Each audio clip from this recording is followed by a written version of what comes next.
This is The Countdown, discussing tomorrow's news today as our top guests tackle the issues that matter with a sharp take on every story.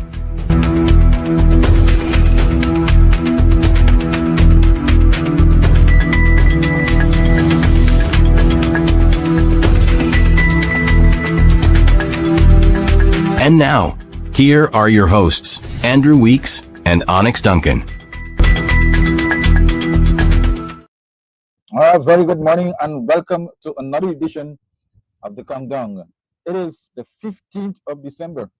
I think about, 10 more days before Christmas.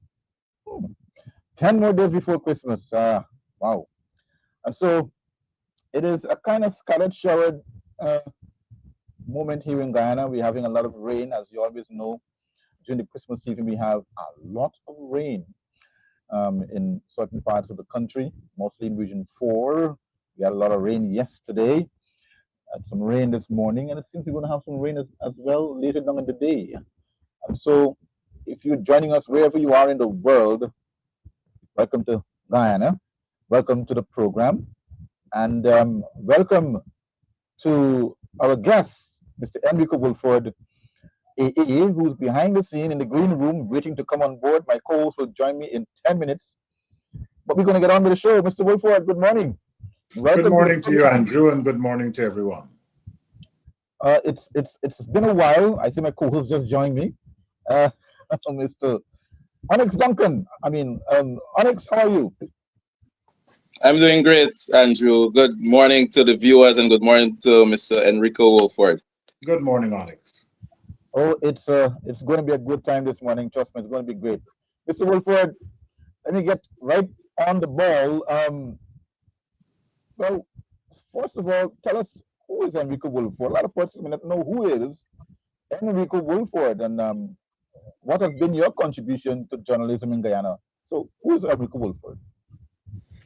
I'm just a simple journalist, Andrew. I have operated in Guyana as a journalist, as a broadcaster from 1982.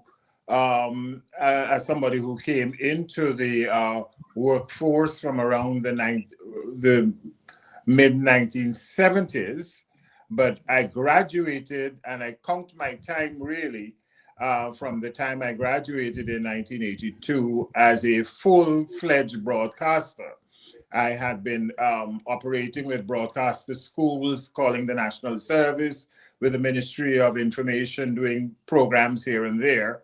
But as I said, I count my time from the time that I got fully involved with the Guyana Broadcasting Corporation and then later the Guyana Film Center. All of these came under the Ministry of Information. And then with the Guyana Public Communication Agency, that was then headed by the chairman, Kit Nascimento. And I worked until in the government service until 1993. I did the first 100 years, first 100 days, documentary about the new administration when Dr. Chetty Jagan became president. So I served from the time of Forbes Burnham to President Hoyt to President Jagan. And then I started Capital News in 1993 and kept that going until now, with a short break in 2017 to 2020, when I served with the previous administration, both as an advisor to former Minister Kathy Hughes and as chairman and CEO of the National Communication Network. Incidentally, the National Communication Network is something that I was part of setting up, but it wasn't called that then. It was called GTV between 1989 and 1993. So I've been involved in media for quite a long time. And I think that's probably why I'm on this program. Exactly. Your wealth of knowledge and, you're a veteran broadcaster in this country. You have stood the test of time. You as you said just now, you have lived a life and has lived longer than a lot of persons, including some of the presidents that you have just called, um, Teddy Jagan, Forbes Burnham, Desmond Hoyt, um, and you have Well, do been through. remember they were big men. I was a youngster when I got involved in this thing. So Well, I know, I know, but I am in no way connected either by age or by experience or by expertise, even in terms of caliber, with some of the men I called.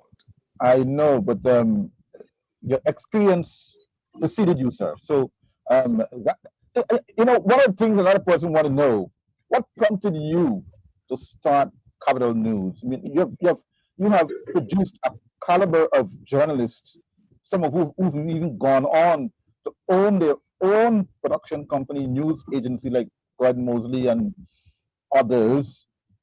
What prompted you to start Capital News?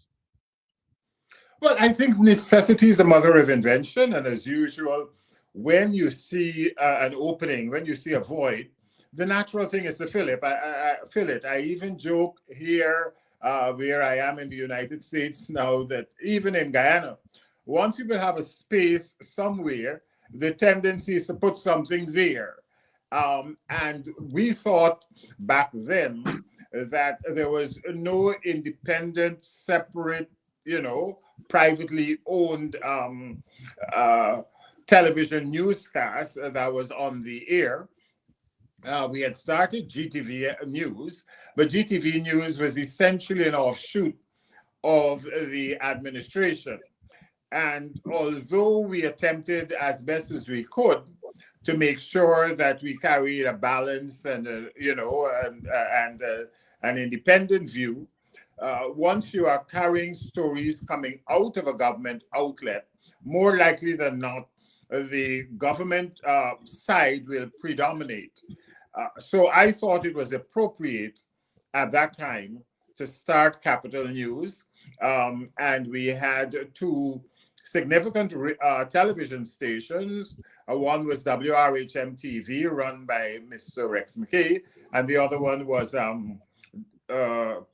Vera Communications, VCT, I think it was called, run by Tony Vera. And later on, as you may know, Tony Vera also started Evening News. So essentially, that was the reason. We saw an opening, and we decided to go into that opening and create a news program for the Guyanese public.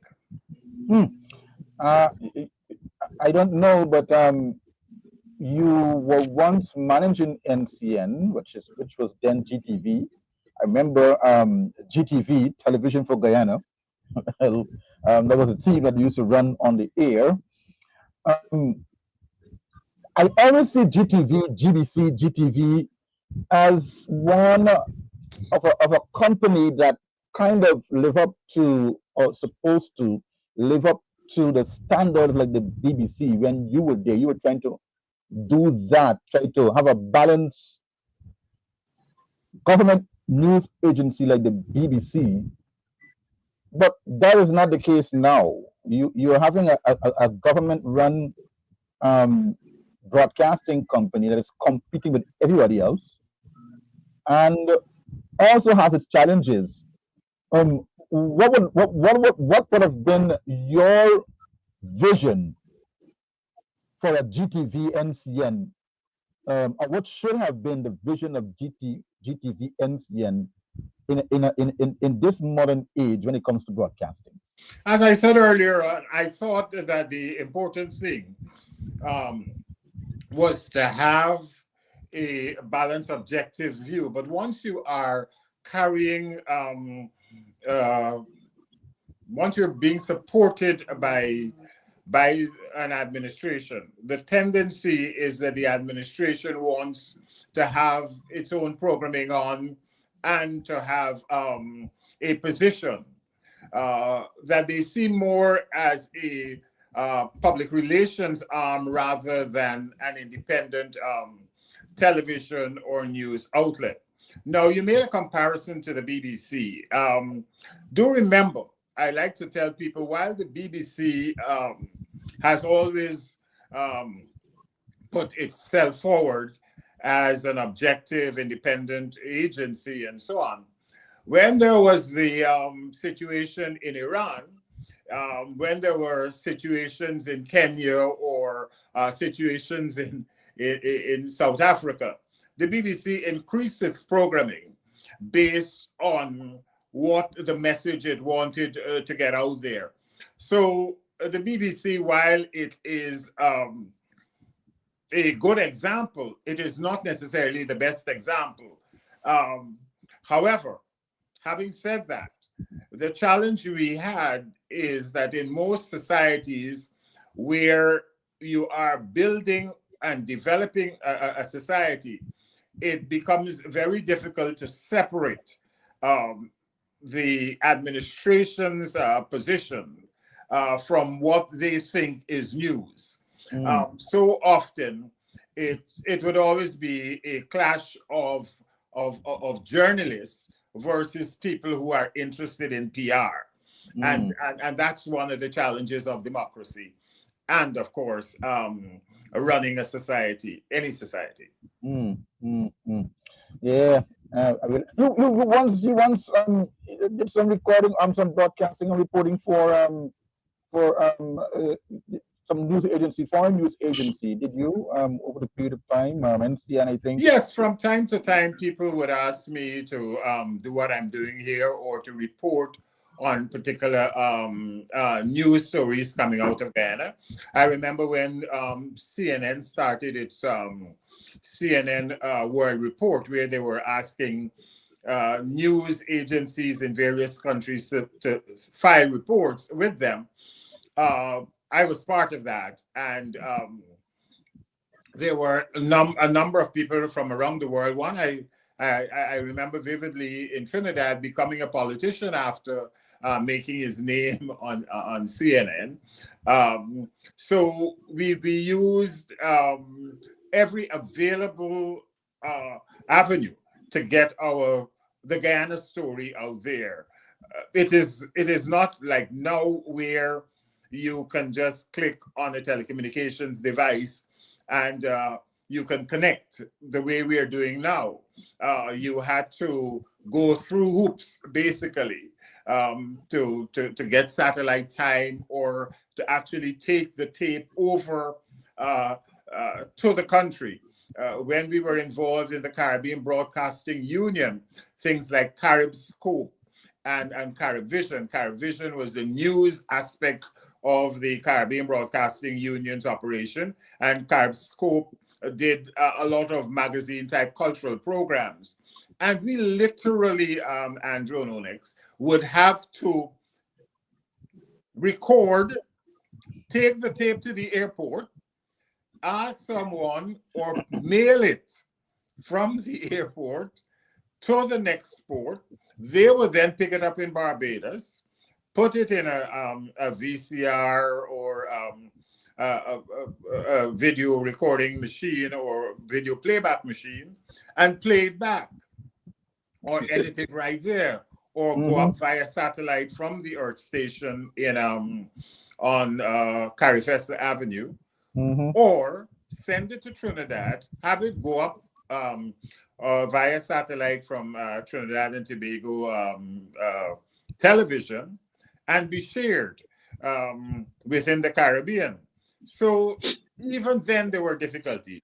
So the fact that we now have fiber optic cable linking everybody, and we have satellite systems linking everybody, it's a fascinating development in terms of telecommunications that assisted the broadcasting sector to go forward.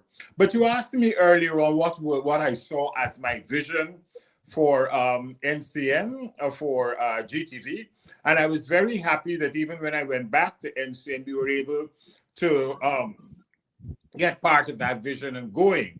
Because I remember at college, what I did was to do a master's thesis on international satellite programming, because I recognized in Guyana, you did not have connection between the coast and the hinterland in the way we do now. And there was basically, I remember serving national service in Tumachimari and having to get up around 4 or 5 o'clock in the morning, just when the radio station is coming on, and tune your little shortwave radio to be able to listen to the 6 o'clock news. And after that, all sorts of propagation problems will come in, and you wouldn't hear anything for the rest of the day until the evening again. And to think that we have moved from there, where we now have radio stations in Bartica, in Madia, Lethem, in Aishalton. And I think this government has even moved even further in terms of using that as part of the education sector to get the message out there. We also did one in Oriala. You had Anna Regina and all the other stations. So it was a way of linking the entire country, because Guyana is not Georgetown. Guyana is not the coast. Guyana is 83,000 square miles. A lot of history there, Mr. Woolford. I mean, a lot of information that you have brought to the fore during your tenure at NCN, and now still a veteran broadcaster, still doing news, still doing capital news, still doing the thing that you love. But let us talk a little bit now about the Ghana Press Association. You were once president of that association, were you? Anytime in yes, I was once president of the Ghana Press Association. But this sounds like a trick question, but come at it. No, it's not a trick question, sir. But trust me. I'm waiting. So tell me, sir, my father used to be a cricketer, so I know how to mambo. What my question is, though, what were some of the challenges you faced back then compared to now when you were president? Well, one of the challenges of and I say in almost any developed society, is where you have the people who have been elected, and they get elected every 5 years, unfortunately, to hold them accountable. And that's what journalists are there to do, along with the rest of civil society and the voting population, to say to the people who have been elected that, look, this is what you were elected to do. You haven't been elected to be overlords or oligarchs in the society. You've been elected so that we as a people could move the country forward. And the press is very integral to ensuring that we keep people on their toes. We ensure that we are as independent as we could be, objective as we could be, fair as we could be under the circumstances, and get messages out there that will assist people to have a better quality of life and to live within the tenets and the other arrangements within the Constitution that would guide the society, within the laws of the country. And that has always been a challenge in terms of the Press Association, and even to keep the Press Association independent of various other challenges. Do you feel, though, Mr. Woolford, that the GPA is, quote unquote, being targeted by this present government? Look, any organization that will test the ability or the capacity of an administration to administer will be seen as a challenge if it's not collaborative or cooperative. And the Press Association is no different. No, there is no reason for the administrations to feel that way, but for some reason, persons believe that power is synonymous with control. Because I know that in the past, and even now, you had a lot of persons agencies of the government, of the state, in the past, and maybe trying now still, they get their members to flock the GPA in a form of having them to take over the management of the GPA. Had the challenges with Mr. Nazim Ragabir and the former one of the former presidents, who's still in the newsroom, trying to flood the GPA with their people. And then you had a tit for tat between you and the veteran broadcaster you called just now, Mr. Nascimento, on the GPA. But be it is as it is now, the GPA has a policy. It is a run, but it's still run by Nazima Ragabir and Nazima. And there are some qualifications for persons to be a part of the GPA based on the constitution of the GPA. I've seen here I have different categories of membership: full membership, honorary life membership, associate membership, corporate membership, and student membership. I think you may have fallen into the full membership. Am I right? Yes, if that's a question. Yes, you may have fallen into the full membership category. But, Mr. Woolford, do you think that the private sector, as well as the government ministries and agency, should allow news agencies like radio, television, print, and social media outfits who are not members of the GPA to attend press conferences, question political leaders, and cover diplomatic and other events when they're not even a member of the association? You could not even have that happening in the United States of America if you're not properly accredited or associated. Why is that so happening in this country where you have a lot of popped up so-called persons call themselves media outfits, one-man show, two-man show, and they call themselves a broadcasting or authentic body, and they're not members of the association. They're not even student membership. I should go to the level. What should the press association do, since you're former president of the association? What would you advise the association to do to such bodies who are not members of the association? Well, look, I cannot speak for the Ghana Press Association. I can only speak for myself in terms of an opinion. I could offer an opinion, and my position has always been that we keep the definition of a journalist to what the Ghana Press Association and the international press bodies have always said it ought to be, and that is making your regular income consistently from operating as a journalist. Now, the challenge has been time and technology have made some changes with regard to how people see who are journalists, reporters, influencers with a Z or a C. And that has made it very challenging.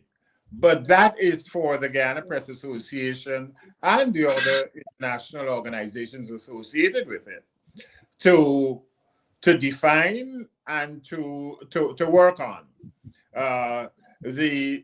Any administration, any private sector body can also decide, well, look, I want my PR person to come in to a press conference. I want, my own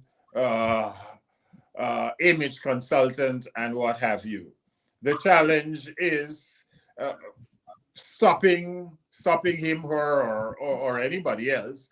Would that solve the problem? And what we are seeing is a change happening within how people define people in media and how people define journalists, and that has to be worked out by the various associations around the world. Onyx. Mr. Wolford, Andrew, before you go back in, I have a two-part question. And since you touched on ethical reporting and social media, Did I? in regards to social media, in what ways do you believe social media is shaping the political narratives in Guyana? And this is in regard to the upcoming elections that we have in 2025. Do you think it's complementing traditional journalism, or is it creating more misinformation? Well, I can't say either for sure. I have not done a scientific study. I have not done any kind of research on it. Well, what I can say is that the telecommunication system that has led to what people are calling social media has, to, for want of a better word, revolutionized how information is given and how information is received by various persons at various times during a person's lifetime. You either had a gaff at the street corner. For big men, you had a gaff in the rum shop, and you can have abuse out in a yard, and you can have a political party with a street corner meeting. Now, what has happened is all of that I mentioned can now be networked via the telecommunication system we call the internet. And with the click of a mouse and the click of the camera, everybody can be connected and listening to the views out, listening to the rum shop gaff, listening to the street corner meeting, and listening to the meeting of the four corners. And that, unfortunately, we call content. um, and persons, therefore, creating that content can get people to advertise with them because of that curious system. Now, some of you may not recall. Remember, I mentioned Kit Nascimento? Yes.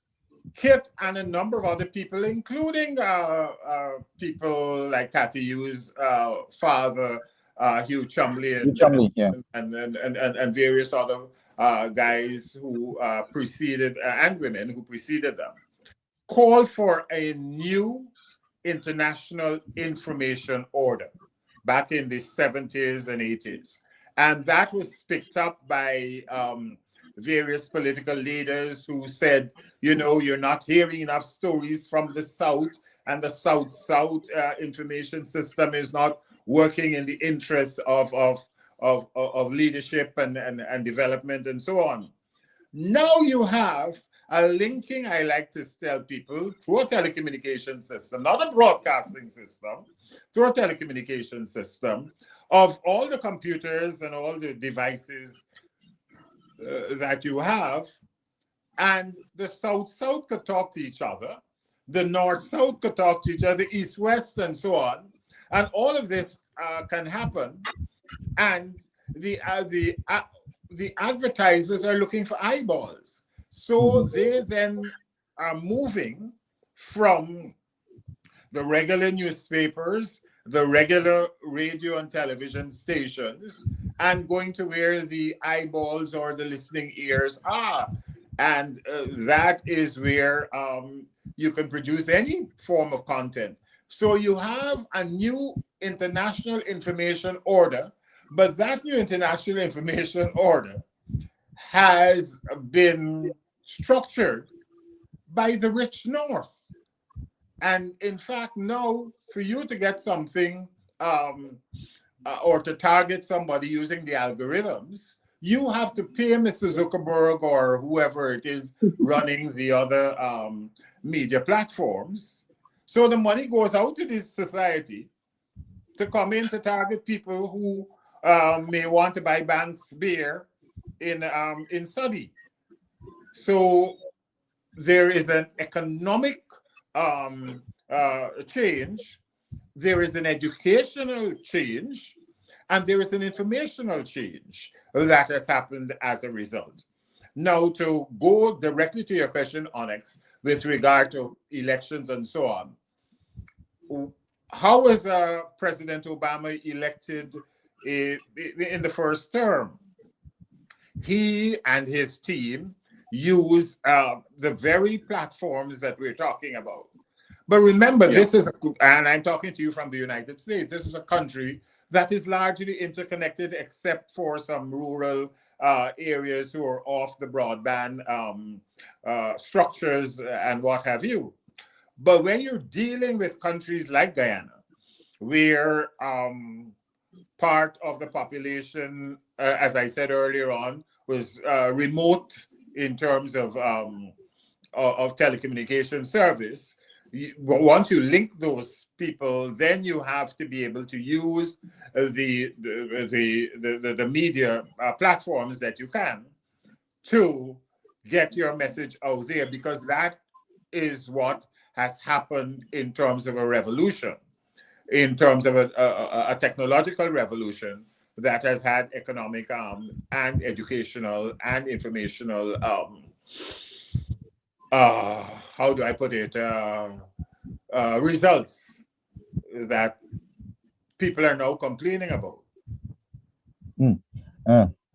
Well, Andrew, before you move on, go ahead, go ahead. I have a follow-up question in regards to integrity, in regards to journalists.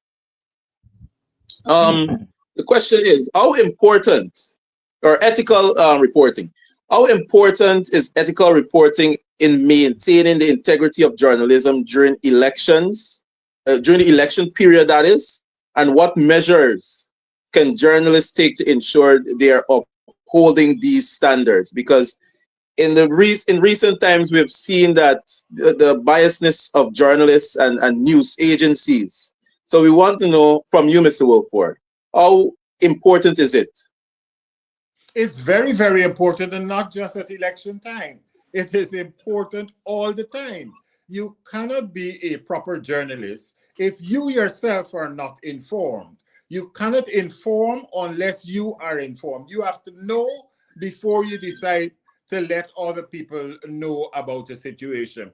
You have to get as much information, get as many facts, try to get to the truth as best as possible so that you can tell the story in the best possible way and as objective and as fair and as balanced as possible.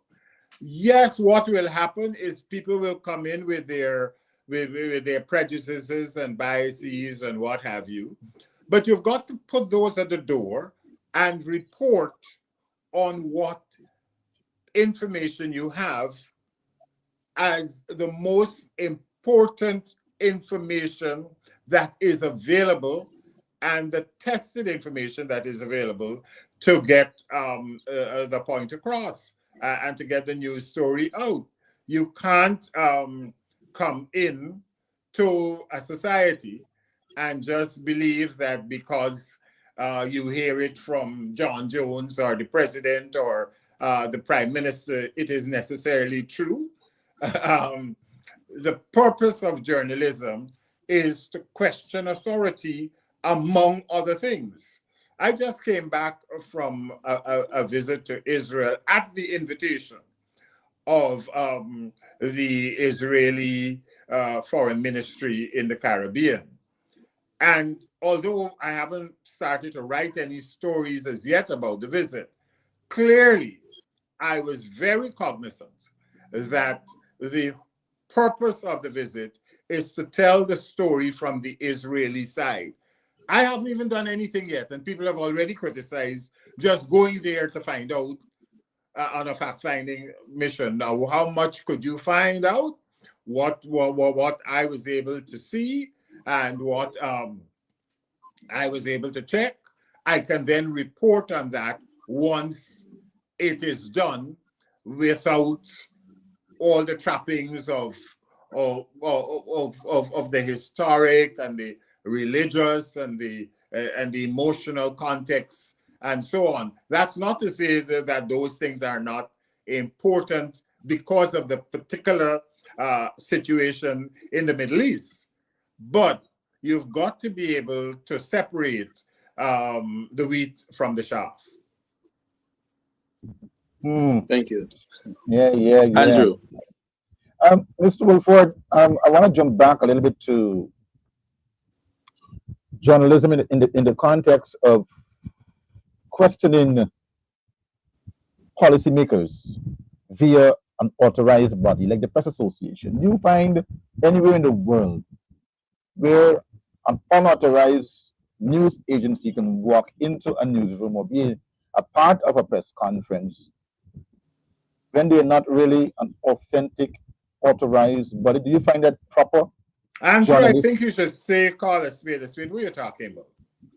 Well, I'm making a general statement. I'm saying in any part of the world, do you find anybody who's not authorized by the Ghana or any press association body entering any press conference or any,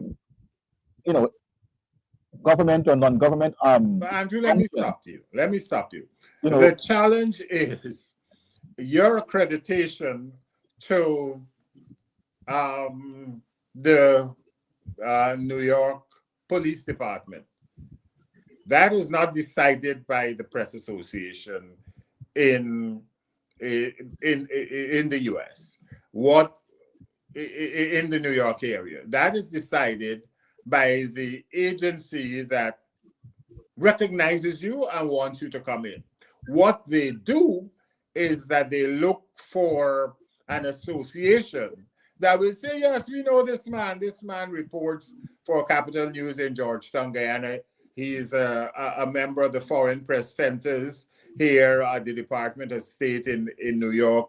And therefore, he can find himself reporting on crime and criminality and traffic situations and the weather and so on in New York, so he can report in it.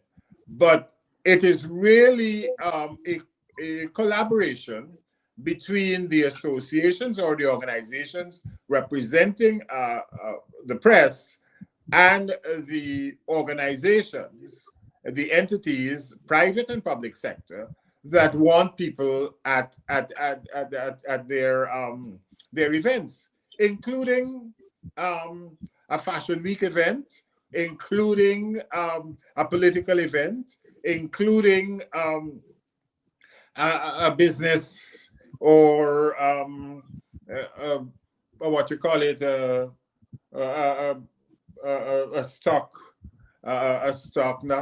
shareholders meeting. Mm-hmm.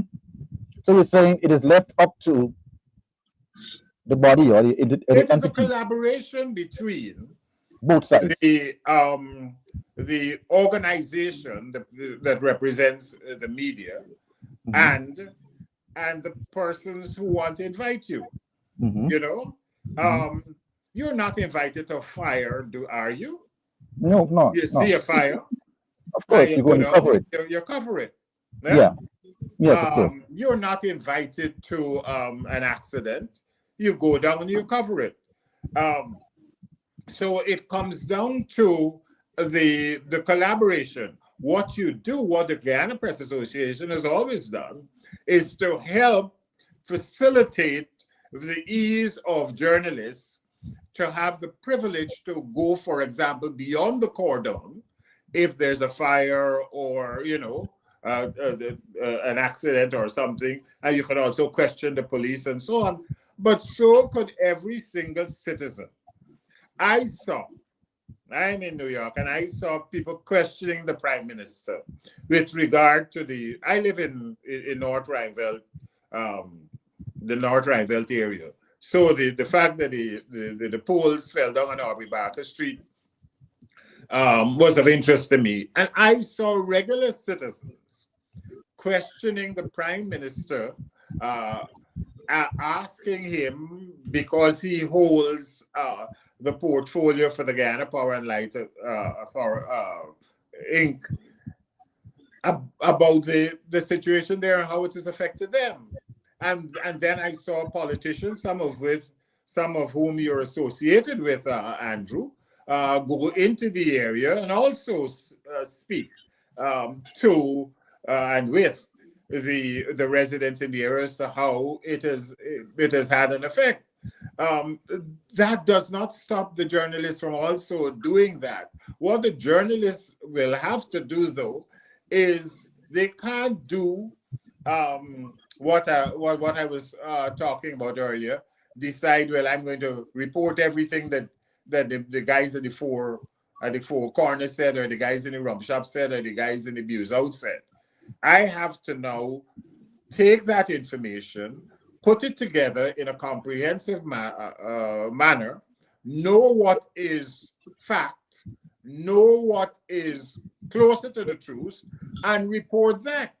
Not, come up with everything that everybody says. Because if you go to any meeting, any situation, depending on where you stand or where you sit, uh, persons will come up with a completely different view of what just happened. In fact, sometimes, Andrew and Onyx, I am listening to things that I was witness to. I wonder, wait, was I the same thing that these people are now reporting 20 years later, that this happened and this didn't happen and so on. And you begin to question yourself. But as a journalist, because I was there, because I was a witness to the event, and in some cases I've written it down or have information that I've kept. My children and my wife will probably think is junk, threw it out. But you're able to say, here are the receipts. This is what happened. This is how it happened. And this is why it happened. And when it happened and where it happened. Onyx, any questions? Well, I don't feel Mr. Woolford answer your question directly, Andrew. You could put it to him if you want This to. question I didn't answer directly. Mr. Woolford, In regard, right? Go ahead, Onyx.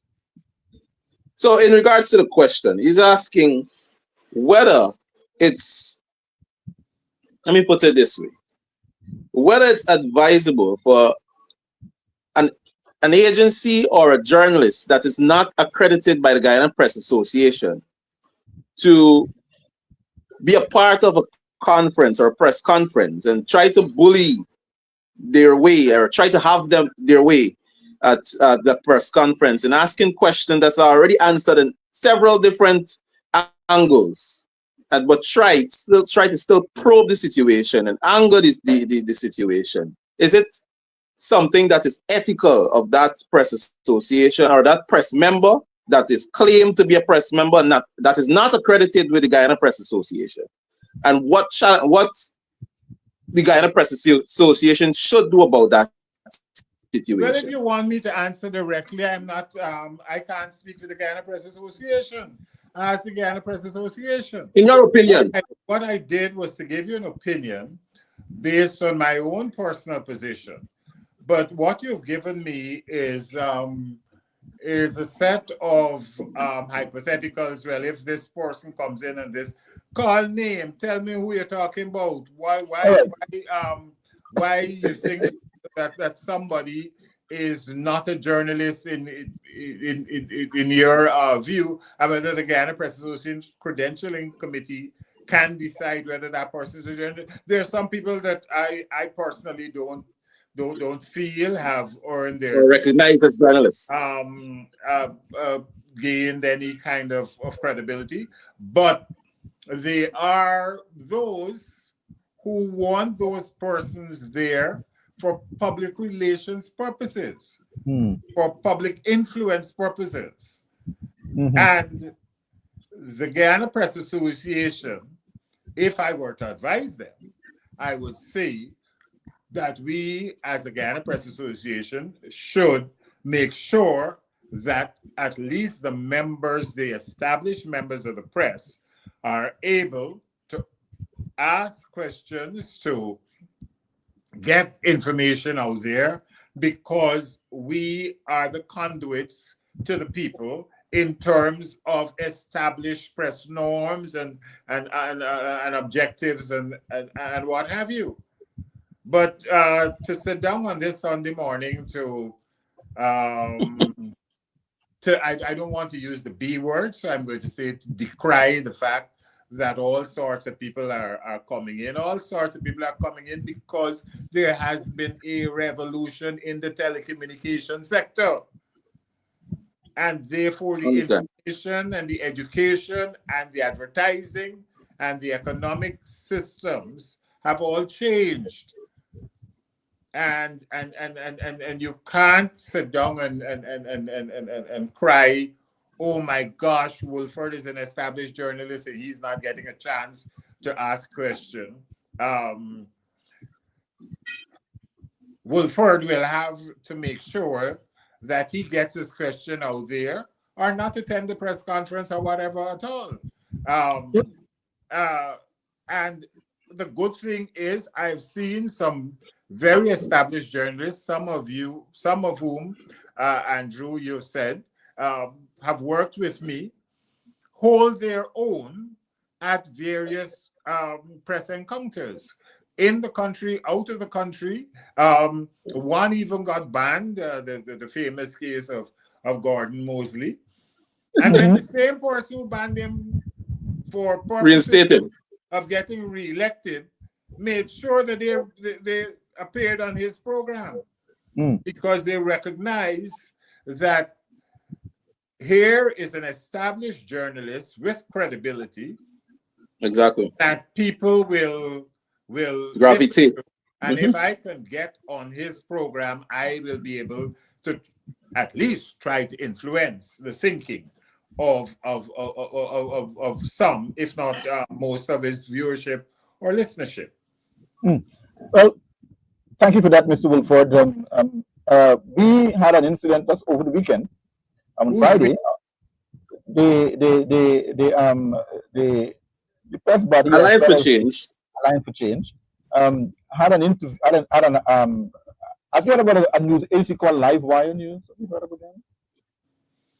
No, there's so many. I've heard of all sorts of things. There's so many. Well, there was a Livewire news up there, as I said, in this information revolution that has taken as a result of the telecommunications. I'm coming to something when I'm going to ask a question. There was this Livewire news guy named Jones, Cordell Jones, who came into the press conference and, as Onyx said, asked a question, got the answer. 3 other persons on the panel, he questioned them, they state their position, and he continued to badger the panelists and cross-examine the panelists, and he was eventually booted out of the room because he continued to badger the panelists, and it became a big thing in the press that the press put that the Alliance for Change. He accused the mediator. He started to make accusations, but personally, I'm not checking the tape. The tape is all on the tape. My question is, when something like that happened at a press conference, where an unauthorized person continue to batter and cross-examine a panel or a political party when their position was already been stated, what would you say to that? What would be your thoughts on that? Whose press conference it was? It was AFC's. Who let him in the room? The Alliance for Change. So y'all are dealing with the challenge. You're a free journalist. You cannot decide that now that is a challenge for the Guyana Press Association or Enrico Woolford to pontificate on. As the moderator of the event, you have to decide, and again, persons may not realize that I like Kit Nascimento as much as I disagree with him at times. You have to decide, like Kit would, that look, you've asked 2 questions. And the third question is a repeat, unless the person, let's say the president or the prime minister or something says, okay, let's hear, let's not Yeah. try to avoid this person. Let's hear what he has to say, and maybe you'll answer the question. But I'm talking here in a vacuum. I haven't seen the incident. I don't know what you guys are talking about essentially. But it strikes me as is something that the moderator of the event need to take control of. And you can't decide who's authorized. You let the man in the place. Mr. Wolford, I was moderating, and I wanted to give him the opportunity to restructure the question, if that may be, but he kept badgering and bringing the same question again, while three other persons answered that question, right? But then he went on to say on another news report that the moderators booted him out after questions were asked on strong political issues and facts, and the Alliance for Change keep running away from questions of the sort. They don't want to answer questions that are difficult, and it wasn't really a difficult question. It was just on the basis of facts that we were reporting. I guess he wants to know where those facts came from. The facts are there. It's right there. The school that he asks about is right there. You can go get the information.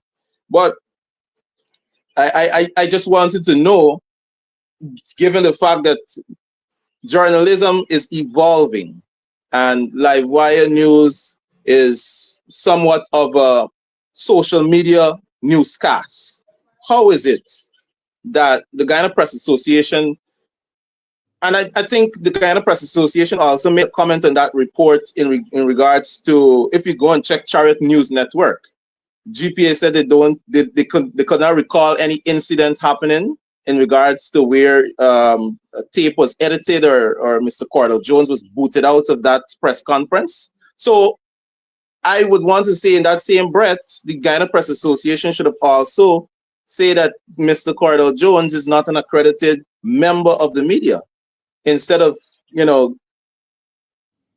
Well, that's a complaint you have to level, you have to put forward to the Guyana Press Association. But I repeat, if you open the rum shop and the man come in the rum shop and start talking, is you serving him drinks, and he's doing the talking. I don't know about the incident, and I don't want to get involved in hypotheticals and situations that I'm not informed about. What did I say? My mantra is be informed before you seek to inform. So I Mr. can't Wolford. just talk off the top of my head. I'm stupid. Mr. Wolford, I have a question. It's way off of that. I know we've been on this topic for quite some time, but growing up in Guyana and seeing journalists and looking at journalists internationally, I feel as though we are facing something that's very critical in this country, and we've lost the investigative type of journalism. And I don't even think we've had that so much investigative type of journalism. I know Travis Chase, he does some good work in that area, but one person can't do it. In your opinion, what role does investigative journalism play in shaping the political landscape in order to get facts in Guyana, especially holding politicians accountable during elections period or election cycle in regards to the facts that, what went on prior to them being out of government, prior to them being in government, stuff like that? Next, Duncan, your name is? Yes. Mr. Duncan, as the president of the Association of Caribbean Media once said, all journalism is investigative journalism. All journalism is investigative journalism. You don't just accept what people tell you. and go print it. Then you're regurgitating. You know, you have to investigate, not regurgitate. You understand where I'm going? Yes. Therefore, to say, well, there hasn't been investigative journalism, we hear that so often that it is a bit annoying. You have to investigate every report that you get. You have to inform yourself about that report. Then you seek to inform others. This is the information I have. That you begin with a blank sheet and you hear this has happened. But there's a reason that a lot of people wait until 5 minutes to 5 o'clock in the afternoon to do a press conference or 4 o'clock in the afternoon because they want you to regurgitate. They don't want you to stop and say, but wait a minute. What are the stipulations for the National Resource Fund? What are the requirements for the protected areas? What are the requirements for the private sector involvement in the importation of these goods or services? Because they want you not to investigate that. So they put it out at the last minute, hoping that you wouldn't. And the same is true in terms of the court. I did a lot of work here in the New York courts, to the point that I remember I had to bring somebody who knew the false names of various people so that I could then write a better story. Because you would hear this man named Kuzu, and you don't realize that Kuzu speaks to John whatever X or Y. So every single report that you do is part of investigative work. Yeah. Thank you so much for that. You're on mute, Andrew. Yeah, so I was saying that indeed part of investigative work. Not part, the whole thing. Oh, The whole the whole, thing. yeah, You know, it's not entertainment reporting or sports reporting where you're simply reporting scores. In sport, if you're simply reporting scores, then you could regurgitate. The scores don't change. Huh? mhm. If you are reporting entertainment, there were 12 dancers on stage. There were 12. You know, everybody saw 12. But once you are doing something outside of that, then you have to be able to investigate every single story. And even in sports and arts and entertainment, you also need to investigate every single story before you put it out. And that is what I mean by being informed before you seek to inform. And this is about the sixth time I've said it for this Sunday morning. Yeah, Mr. Wilford, we're like 2 minutes before we close. Before we go, my final question to you, sir, is the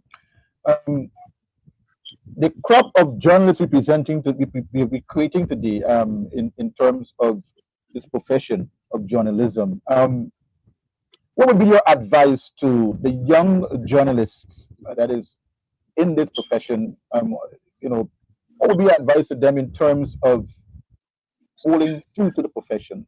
What would you tell them? Those who come out to UG want to get into this profession, or some of the advice you would give to them to stay in line, and be true to the profession. You want me to say That's a it for great the question, seventh Andrew. time? You want me Yeah. to say it for the seventh time? Be informed. Find out as much as possible about what you are about to report, and then put the facts together. Seek the truth as close as possible as you can get to it, and get that information out there. Know as much as possible about the subject that you are about to write on or report on or announce something that that you believe has happened. get as much information as possible, be as rounded as possible, know as much as possible. And of course, if you are a broadcast journalist, try to get the pronunciations right, because you're also setting a standard. Yeah. Various journalists across the country will tell you, I will send them included, I will call uh, offices, because then you'll know who it is, including offices and officers. I would send them little notes in either WhatsApp, in Messenger and so on, that the word is restorative, not restorative justice. Restorative You know, and because factor. the fact that a politician says it doesn't make it right either. There are politicians who speak a certain way. Some of them do it for emphasis and I would say wickedness, and some of them do it because that is the way they were brought up, and they were they thought that's the way to speak. But uh, we in Guyana and in most of the English-speaking world pronounce the word as war. The fact that there's a long A in some parts of the Caribbean and we call it war doesn't make it right, Mm-hmm. you know? So we do not have the legitimate right to do and say something that is wrong.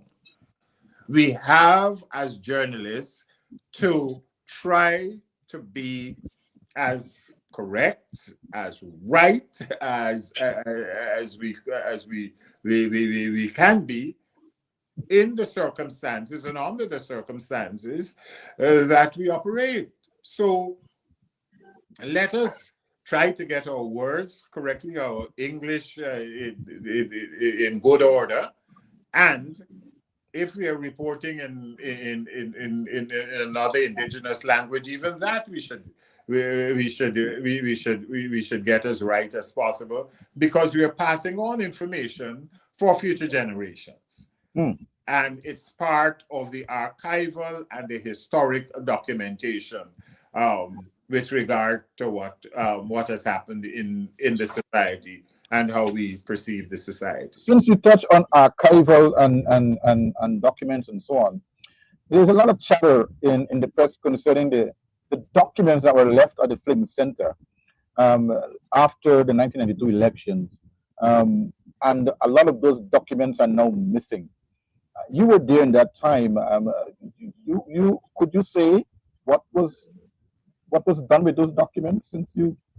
I was there, as I said, until 1993 for the first couple months of the Chetty Jagan administration. Unfortunately, political considerations took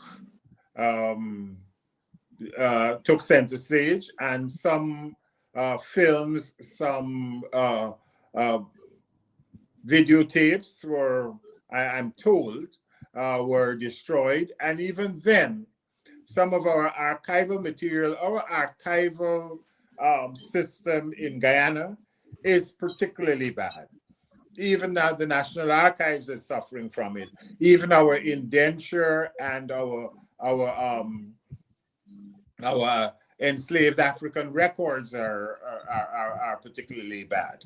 So we have to have an archival policy across the board in the ministries for finance, in the ministries of information, in education, and so on, and of course within the media itself. But here's the challenge: technology changes, and even if you were to save things in one format, you got to have a VCR to play it if it's in VHS. Or you have to, if it's a Word document, you have to have that format in your system. DVD players, Unless we have a policy where you are compensated or incentivized to ensure that we keep the history of the country in a manner that is always current, we're going to run into problems later on. And let me briefly go quickly to the challenge of Essequibo, and Guyana and Venezuela. It's because we have had to maintain proper documentation that we could, as a country, go to the international court and say, this is what has happened, this is how it has happened, and this is why we are standing on the right side of history from 1899. Well, Arca is very important. And since you were talking about pronunciation of words, I remember the word was pronounced by a politician in parliament called battalion, and he said Banty Lion. Remember that? Yes, but those things, as I said, those things are fodder. But you know, for example, I pronounce it the film center. Most Guyanese call it the film. I say the film.